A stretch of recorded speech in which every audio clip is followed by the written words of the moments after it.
Hello everyone, welcome back to Guide Up. Today I'm going to guide you on how to set FPL formation to false 9. Make sure you already have the application and you are logged in. Now at the bottom you can see the option fantasy, you can tap over there. Now here you can see the option pick team, you can simply tap over there. Now here you can find your team.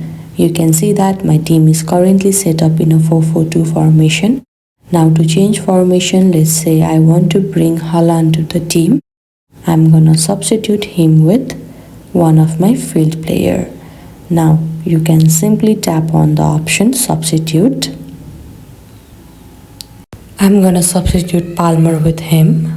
The formation of my team has been changed. After you are done changing your formation, you can simply tap on confirm at the top.